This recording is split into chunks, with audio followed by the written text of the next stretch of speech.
So about 3 years ago, Grand Theft Auto The Trilogy, the definitive edition, was released to all of our beautiful hands. And it was one of those really super underwhelming releases where people just generally were really disappointed by it. And there's a myriad of reasons why it disappointed so much. One of the biggest reasons have to be essentially it was pretty much a broken mess. Like the lighting was off, the character models were off, there was like texture issues, there was popping issues, there was bugs, there was performance issues. Basically, if there is a form of issue that exists, the GTA trilogy had that form of issue, which made it a very hard game to recommend. Now, through 3 years worth of patches, it's got better. It did get a little bit better, but it was never quite at the point where I could still recommend the game. Well, now, ladies and gentlemen, a few days ago, they just released a major patch for the game that adds in the classic lighting system, the classic fog effects to the game, and essentially overhauls a lot of fixes and really makes this game way better. Unfortunately, it doesn't fix everything about the game, like the character models and whatnot are still a little bit off. They still need to be tweaked a bit. And there are some small little bugs around the map where you can like either see through the map or some of the geometry is floating, stuff like that. But in the grand scheme of things, the majority of the issues with this collection are now completely fixed, and I've been playing this on San Andreas essentially for the last couple of days. I've played about, I want to say maybe 4 hours into San Andreas, and I've been really enjoying my time with it, and I can finally firmly say I can recommend this collection, especially if you don't have any ways to play the original release of the game. I'm still kind of hard-pressed to call it the definitive edition of the game, though, because despite its quality of life changes, like a GPS system being added to the game, and despite it having modernized controls, it still is more buggy than the original release. It is still more, shall we say, it still needs work, unfortunately. But the biggest changes have to be, like, this whole new lighting system or whatnot is really kind of giving the games a massive facelift that they desperately need. And essentially the game looks like, well, how you probably remember these games looking in the past, barring the character models, again, as I've already said.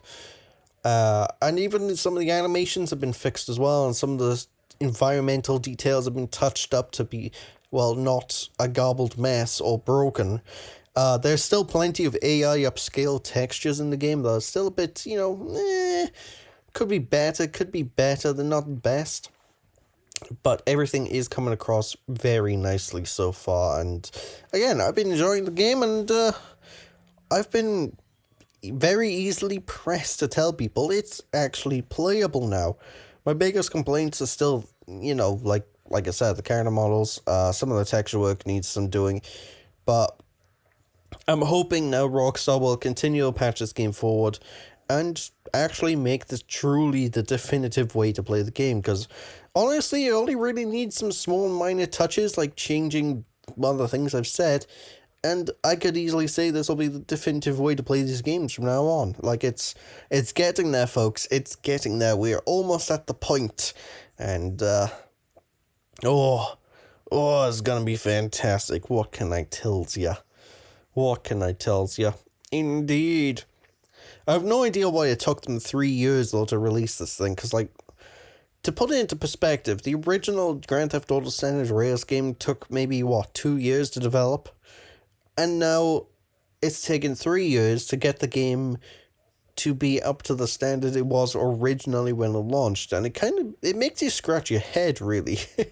It makes you really go, why did it take 3 years for this collection to finally get to the quality that we kind of at bare minimum expected it to be at launch? Like, that's kind of the problem with this collection right now. It's now finally hit the bare minimum that it should have been at launch. And it really is just a big question mark, like how it got released in the state that it did, how it just kind of got shot out the door. We all know the reason. It's because Rockstar wanted to make a lot of money really, really quickly. And they didn't really give the devs enough time to clearly fix everything up.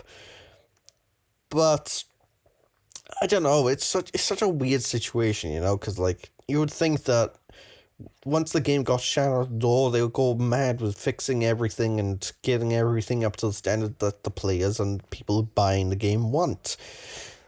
And to be honest, right now my biggest complaint with this game isn't even to do really with the game itself. It's to do with Rockstar's whole DRM situation, because this game does use Rockstar's DRM, and I hate DRM in video games. I've said this before, I'll say it a million times. I absolutely despise this stuff.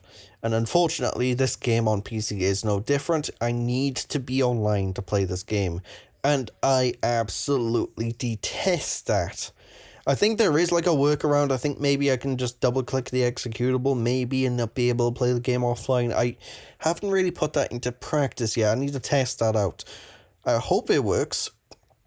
But if I want to launch this game through Steam, well, I'm stuck with waiting for Rockstar Games to be like, oh, sorry, this is legit or not. It's a bit of a pain. But anyway, yeah. GTA, the Definitive Edition, I can now recommend it. I still wouldn't recommend it at full price, mind you, because Rockstar is charging an arm and a leg. But when the game goes cheap on a sale, honestly, I can easily recommend it on a sale. It's gone from being an unplayable mess to finally a playable time. So yeah, thank you all for watching, folks. Just see you after.